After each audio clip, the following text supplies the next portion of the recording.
today in the morning. And there was rather interesting, and it's I would say it's not the right word, rather interesting. It was, I don't know what the right expression, anyway, Aras Kvedaras, who started from pole position, managed to spin his car in turn 1 on lap 1. But he somehow was able to return onto the track very quickly. Actually, he half spun, then was able to turn the sliding car back into the driving direction and actually lost some. All right, guys, here we are back at the starting grid of the Mitjet Baltics Racing Series, in the Baltic Racing Series in the Pärnu Summer Race 2026. And Jasper Brunhøj Jensen is at the pole position. I think he's a happy man, starting in the front of the pack. Hello and welcome to the start grid of the race number 2. And it must be a good feeling to be in this position here. Absolutely. Thank you very much, Joe. It's great to be on pole position. I'm looking forward to the race. Does it give you more stress and responsibility to start from the front, or is it easier? No, I think it's, I mean, on one hand, yes, it stresses you a bit more, but on the other hand, it's easier into turn 1. So I'm pretty confident with the position. All right, best of luck, and see you after the finish then. Thank you. Thank you. All right, super. You heard the man. So the drivers are getting ready for race 2, obviously, and we'll have the prize giving ceremony for the Mitjet Baltic Racing Series straight after the race, just as we had after the race number 1, and we'll head on to the last sprint races, and after that, of course, we will get ready for the 2-hour endurance race.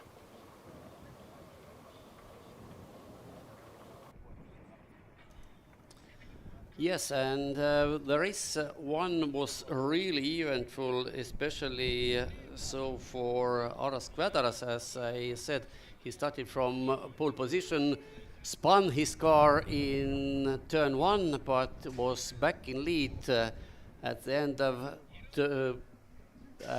of lap 5 and won the race by 2.3 seconds in front of Vilius Reskiavicius. Petras Tekterenka was third, and Jasper Brunhøj Jensen, who starts from pole, was fourth. And the starting grid is determined by the results of race 1, while top 4 are reversed. So that's the way Jensen and Tekterenka is in the front row, then Reskiavicius and Aras Kvedaras are starting from second, and Rokas Kvedaras and Egidius Kuteravičius from third row. Paulius Jankjavicius, who retired 2 laps from the finish, was still classified, but he starts from the last position, which is 7th. And 15 minutes will be the race time. And actually, this is the last sprint race for today.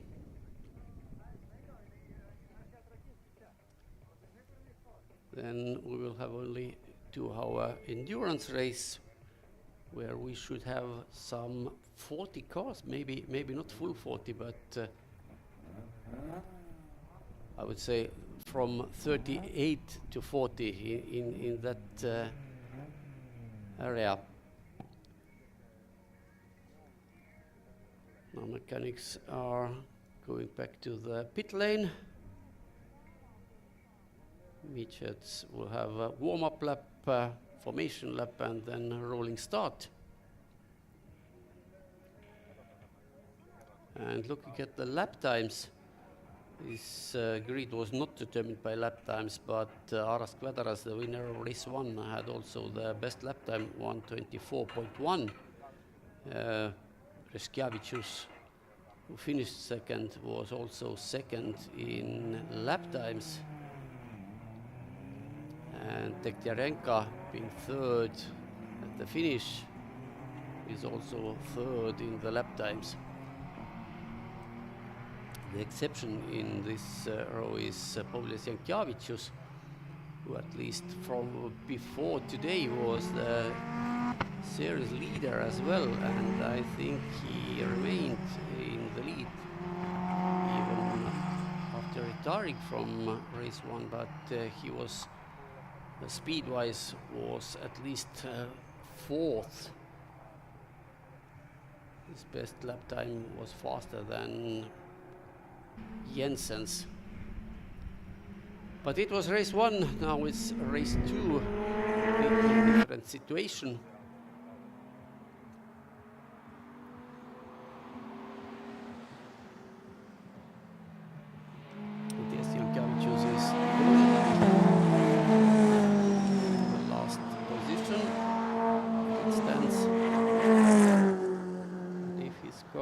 Working properly, I'm almost sure he is going to overtake some slower rivals quickly.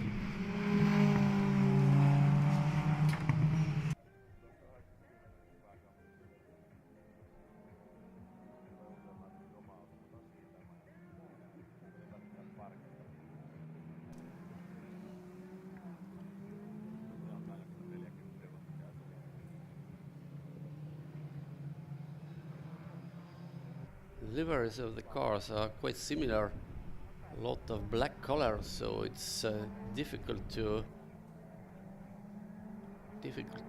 realize who is exactly who. Of course, some details. Jensen's car has red and white roof. That is the Danish flag. Then Rokaskvädera's car is not black, but dark blue. Jankevičius' car has a lot of white stripes here and there. The roof is also white. So those little details tell us who is who. And of course, Tekterenka's car is visible, I think, even from the outer space. That bright orange.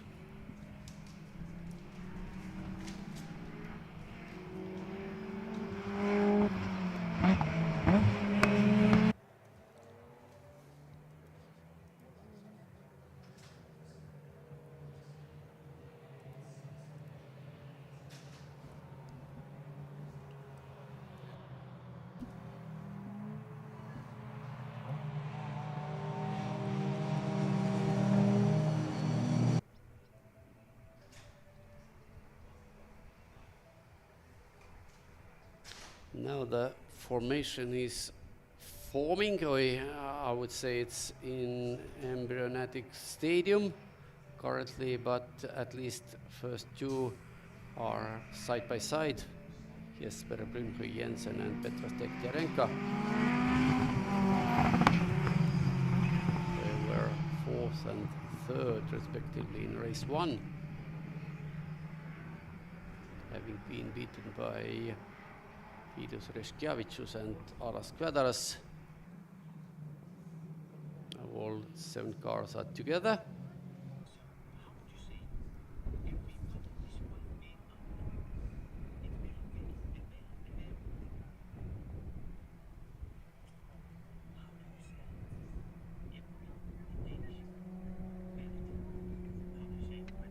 Kutaravicius is letting quite a space in front of him. If Jankevičius gets a good start, he can probably use it. Now the start is given. Tekterenka's nose is in front, but Jensen enters turn 1 in front of him. But more importantly, is he going to lead after turn 1? Yes, he is. So Jensen in front and Tekterenka. Who is it Reškevičius? Yes, it is. Reškevičius and Aras Kvedaras in 2nd and 3rd.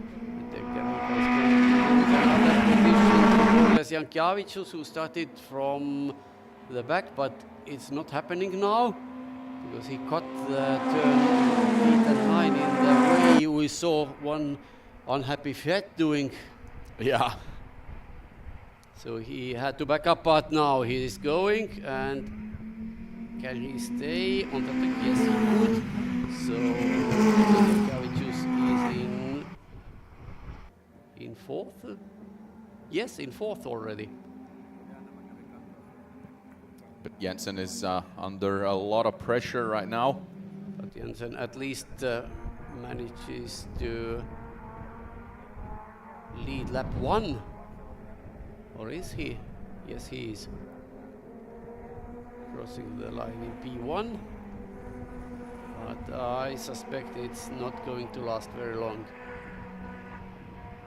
Because Reskiavicius and Kvedaras are all over him, and Reskiavicius now jumping to the inside. Jensen is on the outside, but now it's a drag race. Drag race, and if they start to break, I think Reskiavicius has to lift. Yeah. And that's exactly what he does. Exactly what happens.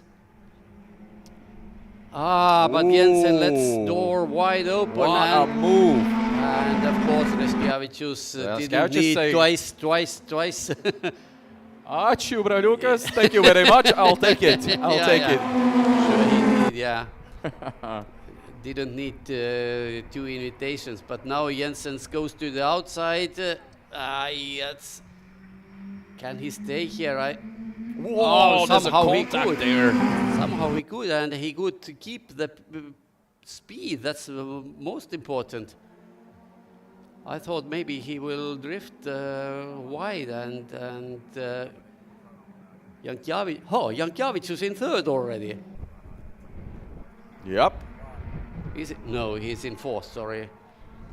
There is still Aras Kvedaras in third. I thought that maybe if Jensen has some troubles, then Kvedaras can jump him, but no, Jensen managed it quite well, despite losing 1 position.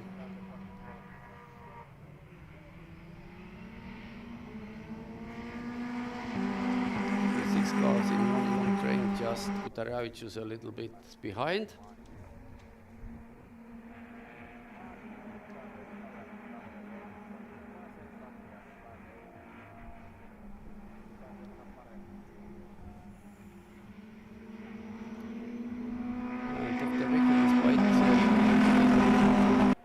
Fifth, dropped to fifth from second. Somehow has managed to set the fastest lap time in the process. Okay. Here we go. Aras Kvedaras trying to jump Jensen from the outside. Not able to do it, but now switches to the inside. Wow. And for the next turn, that's good move. But Jensen is not letting it go. Yeah, because you can go through turn 12 from the inside, from the outside, too wide, and... Oh, and Kvedaras is under attack from Jankiewicz. Yes, and Jankiewicz is on the inside, but can he use this position? No, he couldn't. No, he couldn't, at least in this situation. Yeah, Kvedaras stayed in front. And Tekterenka has joined them. Yeah, this car's dynamics is quite different from what we have seen in previous races. The accelerating and braking quite sharply. Meanwhile, Reskiavicius is going his way in the front. And by some margin already. By 0.8 seconds, so he's clearing faster than anyone else. Although I would imagine that if this man, number 27, Bovilis Jankiewicz, or number 22, Aras Kvedaras, can hit free track with nobody in front of them, then they can be as fast as the leader. But of course, they must first somehow find the way around Jensen. But Jensen is certainly not making it easy. 4 laps completed. And Aras Kvedaras now took the fastest lap, 124.5, and he is the only driver in 124s. So clearly the fastest, and he's now all over Jensen. Yeah, he's on a mission. Having shaken Jankiewicz off. Winner of race 1. He desperately needs to jump Jensen as quickly as possible in order to catch Jankiewicz. He goes on to the outside. They can go through turn 10 side by side, but Jensen is keeping the lead. Oh, nice trees. And Jensen is still in front. So it's not forest behind the trees, but some cars moving rather quickly. The Danish driver trying to keep Lithuanian drivers behind him. And he has managed it quite well with one exception. Yeah, but you can see it. That's a lot of work he has to do. Yeah. Oh, with those cars, I haven't driven them, but what I see, is it now? No, it's not here. Radaras tries to probably switch back to the inside. Let's see what happens no. now. Jensen was very, very clever here. Went to the outside to have a better momentum. But does he have it? No, he's on the inside, and Radaras is not going to try and be on the outside through turn 6, which is probably a wise move. And meanwhile, Jankiewicz has joined them again. And it all helps Jankiewicz, who is disappearing into the distance in front. Here he is. Close proximity. Quite the opposite situation to Jensen, who now have 3 rivals for company.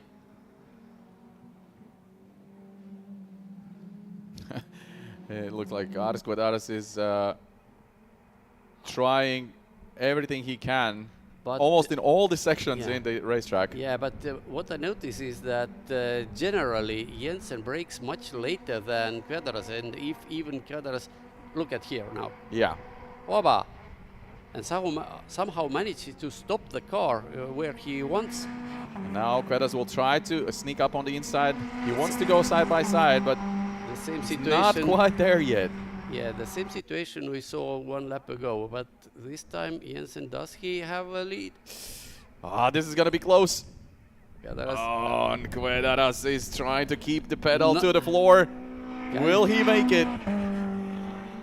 Wow. Yes, he did. Or did he? That's some proper racing there.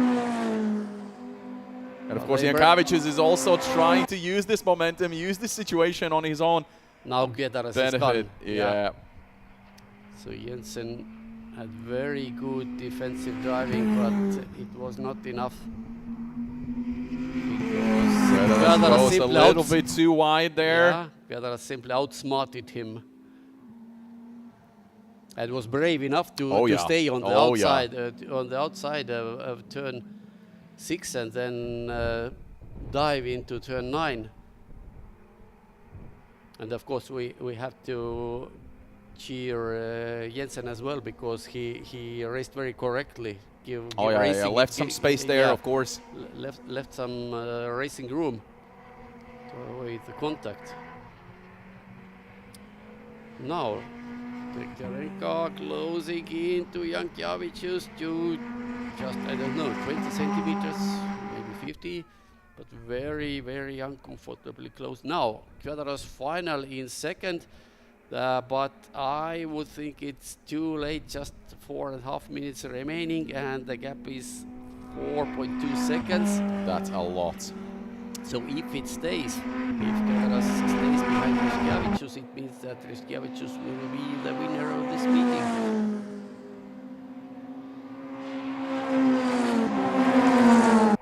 And it helps him in point standings as well. Meanwhile, Jankiewicz tries against the end and to go onto the outside, but he thinks nothing about it.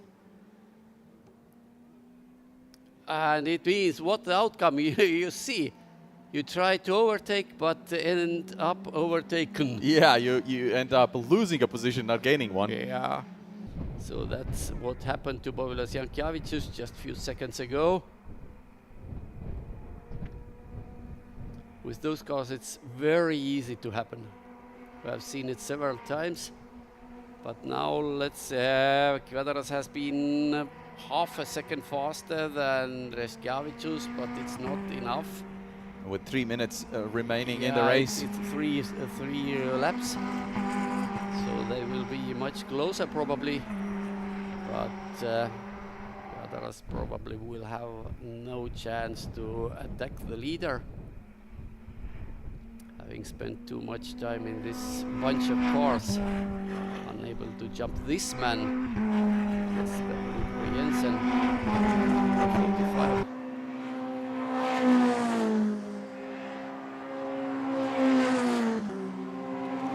Jensen is looking much better in this race than in race 1. Yeah, definitely. He finished in P4. But there was quite the gap in race 1, so. He's in heels here, and we saw him what the defense he put up against much faster drivers, and he's still defending against Petras Dekterenko and Povilas Jankiewicz. Meanwhile, the gap between first two is now down to 3.2 seconds, so another 5/10 or even 6/10 gained by Aras Kvedaras, but 2 laps and 3 seconds, it's too much. Now Dekterenko was almost side by side with Jensen, but had some wild slide. Can he be in front after? Jensen has been in this situation before. Yeah, he knows exactly what to do.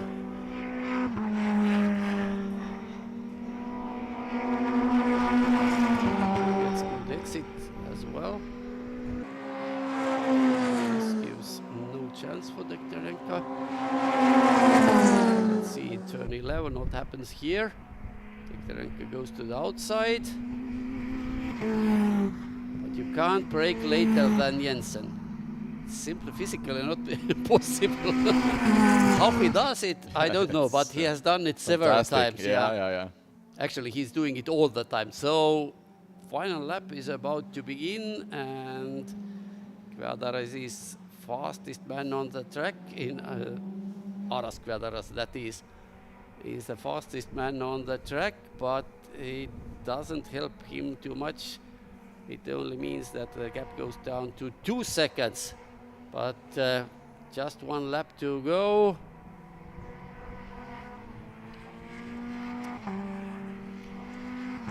Just 1 lap to go. I think first and second we have the names who are going to take them, but who is going to be third?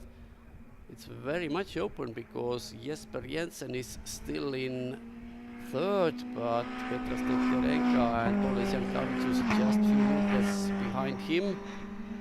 But Dekterenko is now unable to attack Jensen because his hands are tied with Jankiewicz, who is trying to take P4 away from him. It gives Jensen some breathing room. Final time is turn 11. There you go. Jensen stays in front nicely.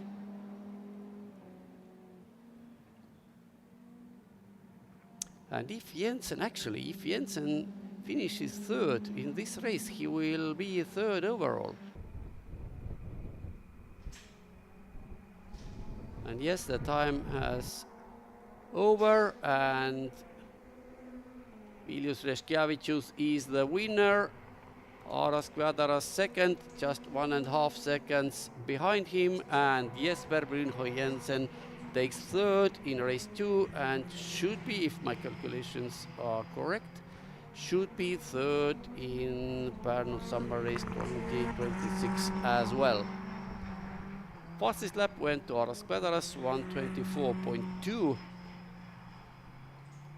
But it was the final part of the race when he was released behind slower drivers, when he put his speed into good use, but it was too late, too little to catch the leader. So Vilius Leškevičius was the winner and will take the overall victory as well. So that's it with our sprint races for today.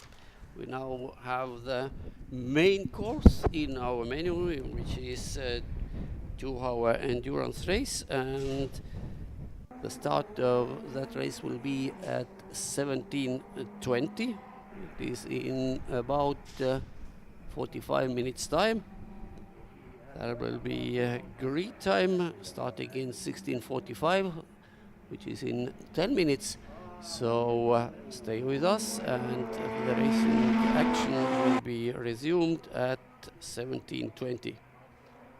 And we will have about 40 cars. I have official starting grid, which tells us how many cars. Yes, there are 40 cars on it.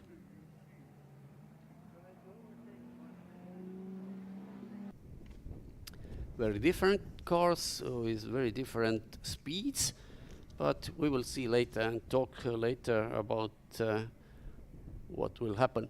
So stay with us, but we will make a break with our comments now and resume from the track at 17:20.